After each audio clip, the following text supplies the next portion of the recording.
Hermanos y hermanas, como les habíamos ofrecido, vamos a realizar la lectura ya de este último video, cuyo título es El Evangelio y la Divina Voluntad. Tomad y comed, esto es mi cuerpo, quinta y última parte. Y está tomado de este libro, precisamente, del Reino del Fiat en medio de las criaturas, Libro del Cielo, volumen 31, y es la fecha 18 de enero de 1933. El título de este escrito es Soledad en que es puesto Jesús por parte de aquellos que lo reciben, sacramentado, sus lágrimas, sus dolores, las especies mudas y las especies vivas, continuación de la vida de Jesús en la criatura. Habla Luisa. Habiendo recibido la Santa Comunión, estaba haciendo mis acostumbrados agradecimientos a mi sumo bien Jesús. Se hacía ver afligido y taciturno, como si sintiera la necesidad de compañía, y yo, estrechándome a él, trataba de consolarlo, proponiéndome estar siempre unida con él, para no dejarlo nunca solo, y Jesús parecía todo contento, y para desahogar su dolor me ha dicho: hija mía, séme fiel en no dejarme jamás solo, porque la pena de la soledad es la más oprimente, porque la compañía es el alimento del desahogo de quien sufre. En cambio, sin compañía se sufre el dolor y se está obligado a sentir el hambre, porque falta quien le dé el desahogo del alimento. Falta todo, y quizá falta quien pudiese ofrecer el alivio, aunque fuera una medicina amarga. ¿Cómo habla el Señor de la soledad, que es la más oprimente, dice? Y la compañía viene a ser como un alimento del desahogo de quien sufre. Sí, por eso, qué bueno, por ejemplo, hacer compañía a una persona que vive sola, que necesita de alguien para desahogar sus penas, tener la compañía de una persona que sienta ese calor, esa presencia de un amigo, de un familiar. Por eso les decía alguna vez en algún video, qué pena cuando los hijos ingratos abandonamos a nuestros padres ya mayores y les dejamos en una soledad oprimente, como dice aquí. Y ellos cómo ansían que sus hijos, a los que entregaron toda su vida, su ayuda, su cariño, su amor, la educación, todos los bienes, pero ingratitud, la del hombre moderno sobre todo, que va tras de las vanidades del mundo, se entretiene en muchas cosas y no tiene misericordia de sus padres. Claro, hay honrosas excepciones. Hay hijos que hacen honor. El cuarto mandamiento: honra a tu padre y a tu madre, y se dan su tiempo, además de sus obligaciones en sus nuevos hogares, pues de darles también un tiempo a sus padres ancianos. Y continúa Jesús: hija mía, cuántas almas me reciben sacramentado en sus corazones y me ponen en soledad. Oiga, ¿qué clase de comunión estamos haciendo si no siente tu compañía, tu vida no siente el Señor? Así le comulgues. Me siento en ellas como dentro de un desierto, como si no les perteneciese. Me tratan como extraño, pero ¿sabes por qué no toman parte en mi vida? En mis virtudes, en mi santidad, en mis alegrías y en mis dolores. Compañía significa tomar parte en todo lo que hace y sufre la persona que le está cerca. Por tanto, recibirme y no tomar parte en mi vida es para mí la soledad más amarga. Y quedando solo, no puedo decirle cuánto ardo en amor por ellas, y por eso queda aislado mi amor, aislada mi santidad, mis virtudes, mi vida. En suma, todo es soledad en mí y fuera de mí. Sí, porque puede darse el caso de que vayamos a comulgar, pero ensimismado en nosotros mismos, cuando comulgamos, estamos solamente recibiéndole con nuestras preocupaciones, nuestros temores y nuestras peticiones. Por eso a veces vamos a comulgar para alcanzar un favor y no para acompañarle, dándole un amor. Y qué mejor si vives la divina voluntad, un amor divino, un consuelo divino, una reparación divina de tanto pecado en el mundo, además de los pecados que se cometen en la recepción de la Santa Eucaristía. Haz silencio cuando le recibas al Señor y déjate invadir por Él. Y si tienes algo que decirle, pero que sean expresiones de amor y de reparación, siempre pensando más en Dios que en ti mismo. Y dejar de pensar de todos los problemas que llevas a cuestas. ¿Quién no lleva problemas? Todos tenemos problemas. Pero no vas a descargar esos problemas en plena recepción de la Eucaristía. Es como botarle basura a Él. No, va con mucha paz, ve con mucho regocijo, tomando en cuenta que vas a recibir a todo un Dios. Entonces sí, harás compañía a Jesús. Oh, cuántas veces desciendo a los corazones y lloro porque me veo solo.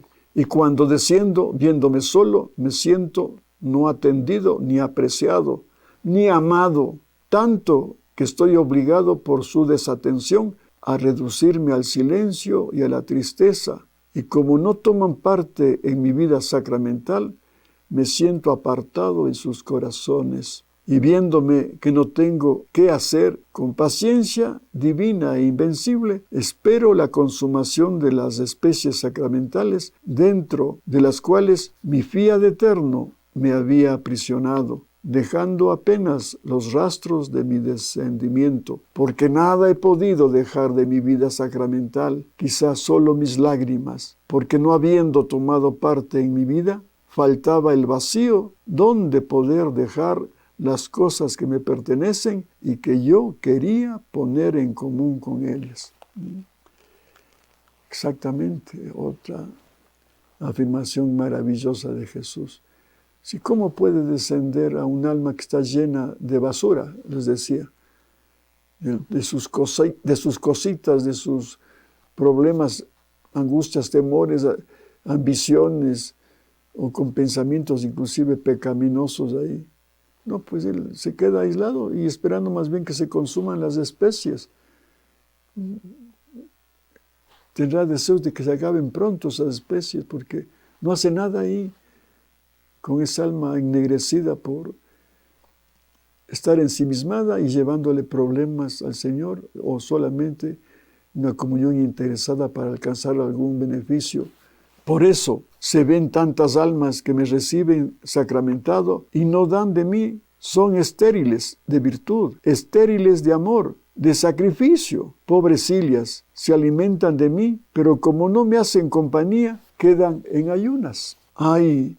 ¿En qué apreturas de dolor y de cruel martirio es puesta mi vida sacramental? Muchas veces me siento ahogado de amor. Quisiera liberarme y ansío descender a los corazones, pero ay de mí, estoy obligado a salir de ellos más sofocado que antes. ¿Qué pasaría si tú te metes en un tarro de basura, en esos compartimentos que ahora hay? Te vas a asfixiar, a ahogar, sentir ahí el olor nauseabundo. Y el Señor también ya en la 9ª hora de su pasión nos habla de eso, que a veces vamos a comulgar en pecado mortal. Y por eso cuando él fue arrojado al torrente de Cedrón, donde venían las inmundicias de la gente que vivía en Jerusalén, las aguas negras, ahí lo botaron a la fuerza los verdugos, y él tuvo que beber esa agua negra, ¿ah? Y sentía en sus entrañas lo que es esas aguas negras, y ponía como referencia, así es, dice, siento esas aguas negras en las almas que me reciben en pecado mortal. Entonces, igual acá está diciendo, ¿cómo puedo estar contento en un alma llena de basura? No, tiene que vaciarse. Por eso esos contenedores un cierto tiempo permanecen, porque después tiene que venir el camión recolector de esos recipientes, porque sería insoportable el mal olor que emiten estos contenedores. Y a veces ya ha colmado la capacidad de ese contenedor, ya revienta. Entonces, así mismo se sentirá Jesús en una situación tan dolorosa para él. Entonces, ¿qué hay que hacer? Vaciar ese contenedor que tiene nuestra alma de basura para que Él venga con toda su vida. Y entonces sí, tiene sentido tu comunión, y a Él le vas a dar un gozo divino, saber que está ya viviendo en ti con un alma vaciada de sí mismo y de todo lo que significa una comunión mal hecha. ¿Cómo podía desahogarme si ni siquiera han puesto atención a las llamas que me quemaban? Otras veces la plenitud del dolor me inunda. Ansío un corazón para tener un alivio a mis penas. ¿Pero qué? Quisieran que yo tomase parte en las de ellas, no ellas en las mías. Y lo hago. Escondo mis dolores, mis lágrimas para consolarlas. Yo quedo sin el alivio anhelado. No, él también necesita actos de reparación, de amor y de consuelo. Les decía en algún video que en esta época de Cuaresma hay unos cantos lastimeros realmente que parten el alma. Señor, ya no estés enojado. Ya no estés enojado. Y la misma canción que parece buena, pero cuando decimos, ten piedad, Señor, ten piedad. Sí, puede llegarse a esa situación de que pidamos piedad para nuestra vida. Pero ¿quién tiene piedad para ese Jesús crucificado y que sigue crucificado por nuestros pecados? ¿Tenemos siquiera piedad para con Él? De tanta ofensa. Sigue sufriendo. Entonces, acerquémonos en la Eucaristía por lo menos a consolarle y a tener piedad de Él también. Por eso dice, ¿pero qué? Quisieran que yo tomase parte en las de ellas, no ellas en las mías, o sea, en las penas, ¿no? Y lo hago, escondo mis dolores, mis lágrimas, para consolarlas, y yo quedo sin el alivio anhelado. Hay que aliviarle al Señor de sus penas, de sus dolores, de sus sufrimientos. Bueno, de los dolores ya, como está en la gloria, físicamente no tiene ningún dolor, pero sí sufre, porque el sufrimiento es un movimiento de la voluntad, queriendo lo que no es y no queriendo lo que es. El Señor no quiere que sigamos con esta vida pecaminosa, entonces sufre, por eso quiere nuestra conversión, y Él ahí tiene el alivio. Esa parábola, cuando el buen pastor va atrás de la oveja descarriada, él arriesga todo para rescatar esa oveja. Y qué gozo tiene. Hasta le pone en su cuello, le acaricia. Tiene tal vez esa ovejita más privilegio que las que están las 99 en el redil, sanas y salvas, del lobo feroz que es el diablo. Pero el Señor tiene un gozo y haber rescatado a esa ovejita extraviada. Y continúa Jesús: pero ¿quién puede decirte los muchos dolores de mi vida sacramental? ¿Y cómo son más los que me reciben y me dejan en soledad en sus corazones? Pero soledad amarga que los que me hacen compañía. Y cuando encuentro un corazón que me hace compañía, pongo en comunicación mi vida con ella, dejándole el depósito de mis virtudes, el fruto de mis sacrificios, la participación de mi vida. Y yo la elijo como mi morada. Miren, como mi habitación, como mi morada. Entonces, si uno cuando va a recibir a alguna persona importante, va a visitar nuestra casa, nuestro hogar, bueno, nos desvivimos por limpiar, poner en orden las cosas, ¿no? Poner flores, qué sé yo, tener, pero impecable la sala donde va a visitarnos, por ejemplo, un presidente. Hoy, ¿cómo estaríamos, pero solícitos para que salga bien la visita que nos va a hacer y se lleve una buena impresión? Pero no solamente la parte externa, sino también le vamos a acoger. Por ejemplo, si viene el presidente, puede darle nuestro afecto, nuestro cariño, nuestra gratitud, ¿no?, de lo que hace las cosas buenas por el país, ¿no? Eso a un presidente o a cualquier persona importante que ha hecho algún bien. Vamos, repito, estar bien ordenada la casa, limpia, pero también la actitud de acogerle con amor, con cariño, con educación, con buenos modales. Eso hacemos con una persona, entre comillas, importante, humana. ¿Y con el Señor qué? Es un Dios el que viene a visitar a tu morada. ¿Y cómo está esa morada? En desorden, sucia. Y más aún cuando viene esa persona que es divina, ni lo tomamos en cuenta. Ni le tomamos en cuenta. Ni le dirigimos la palabra comedidamente. Entonces, ¿qué pasaría en la parte humana si viene una persona y no le aceptamos bien? No le damos la acogida, el cariño que él se merece. Se va a ir muy pronto. Aquí no me han recibido bien, me largo de esta casa. Y estará peste sobre nuestra casa y nuestras personas.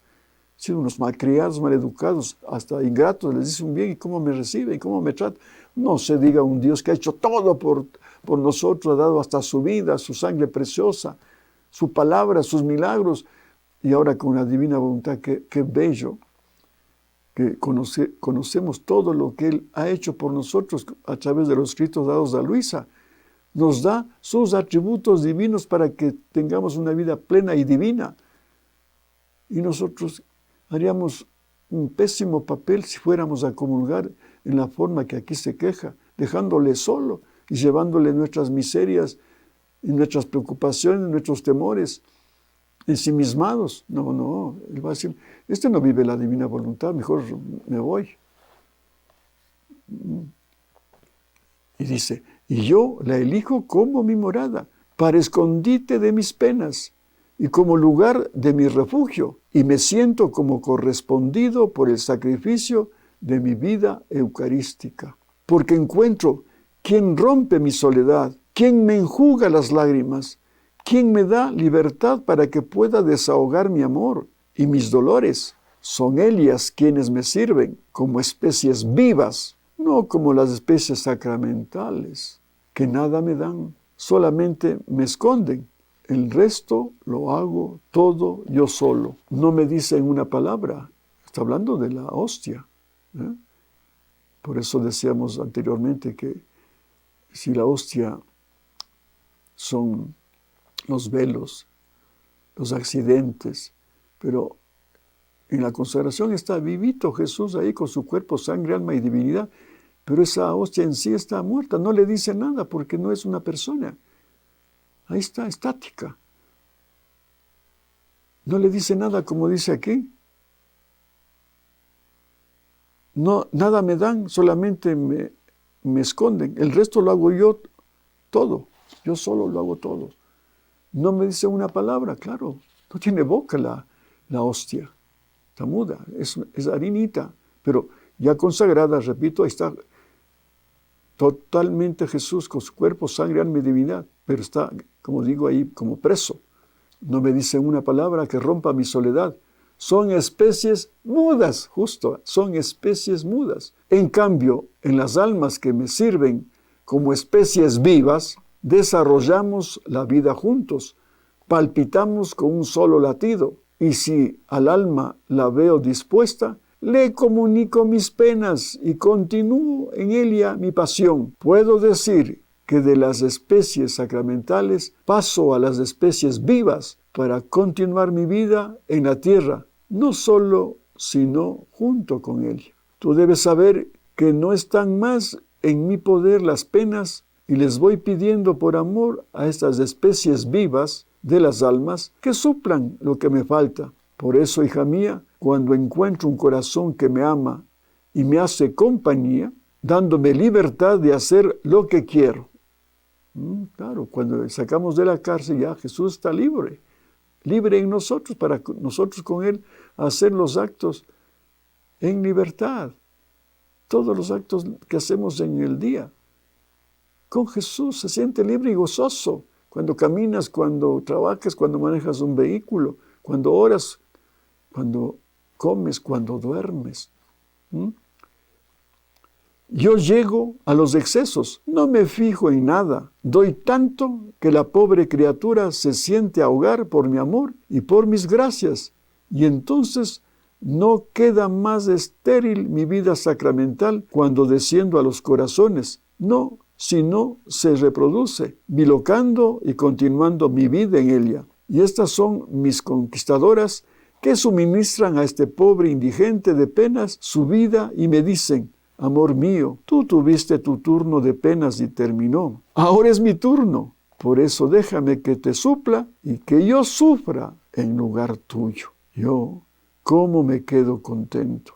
Mi vida sacramental queda en su puesto de honor, porque reproduce otras vidas suyas en las criaturas. Por eso siempre junto conmigo te quiero, a fin de que hagamos vida juntos y tú tomes en serio mi vida y yo tome la tuya. Qué hermoso, hermanos. O sea, en pocas palabras termina diciendo que hay que hacer un intercambio de vida.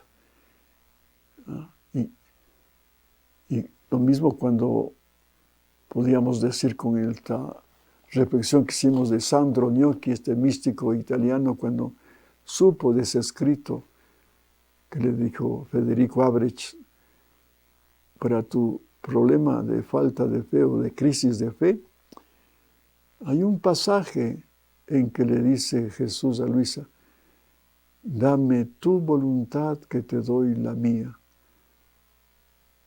Y Luisa le dijo: pero Señor, te has vuelto loco, sales perdiendo. No sale perdiendo cuando hay un intercambio de vida al Señor, porque Él nos entrega su vida y nosotros la nuestra. Hay un intercambio y una unidad. Entonces tu vida también va a cambiar, porque ya tienes una vida divina en tu vida humana. Y si vienen los problemas y penas y sufrimientos, pues ya tienes a un Dios vivo en ti que te va a suplir todas vuestras necesidades y a la solución de tus problemas, porque los problemas se va a solucionar con la sabiduría que tienes ya a tu disposición de Jesús que vive en ti. A tus temores y angustias va Él a darte toda la fortaleza y la plena seguridad de que eso va a vencerse. Si no tienes capacidad de perdonar porque alguien te hizo daño, el Señor te va a dar la fuerza con su poder, con su omnipotencia, para que Él, con su vida infinita y poder infinito, te dé la capacidad de perdonar para siempre. Si alguien te ha ofendido, te ha humillado y te sientes tan susceptible de que te han hecho daño y no encuentras salida a tu vida. ¿Cuántos desengaños hemos tenido de gente en la familia mismo? Puede ser un esposo, una esposa, unos hijos, que nos pueden lastimar. Y por eso hay muchos conflictos ahora. ¿Cuántos crímenes, asesinatos por esas pasiones que se desbordan? Porque no conocen estas verdades. Entonces actúa el demonio ahí con la pasión humana de venganza. No, aquí en ese intercambio de vida, si, por ejemplo, pongamos, tu esposa te ha ofendido, te ha lastimado, y en vez de reaccionar y agredirle, como ahora está pasando lamentablemente, por eso hay muchos actos de violencia en los hogares. Entonces, pero si vives la divina voluntad, ya con ese concepto claro de que Jesús está en mí y yo en Él, entonces, si está Jesús en mí, viene un insulto de mi parte de mi esposa, una calumnia, una palabra hiriente, lo que sea, lo peor, ponte a pensar, lo peor que pueda pasar de una reacción o una acción humana de tu esposa. No le des gusto al diablo ni a tus pasiones humanas para vengarte, como decimos aquí en el Ecuador, para desquitarte, agrediéndole o insultándole. Porque ahora no solamente es el insulto, es la agresión física. No. Entonces, ¿qué pasa en ese agravio fuerte? Tomo conciencia de que está viviendo Jesús en mí y esa ofensa va dirigida a Jesús que está viviendo en mí. Yo me quedo sin esa asimilación del golpe, digamos, del insulto. Y le digo más bien a Jesús, mira cómo te tratan. Mira, qué bello esto, ¿eh? Mira cómo te tratan. A ti es la ofensa, no a mí, a ti, porque tú estás viviendo en mí. ¿Y qué hago?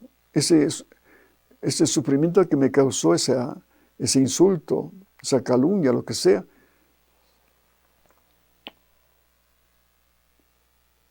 hace que yo alcance de Jesús con ese sufrimiento y ese dolor que me ha causado mi esposa, para decirle a Jesús, mira cómo te agravian, te reparo, te consuelo, Jesús, me apiado de ti, porque a ti ha sido el insulto, el agravio, porque tú vives en mí. Y con este sufrimiento, que también humanamente lo he sentido, me uno a tu sufrimiento. ¿Para qué?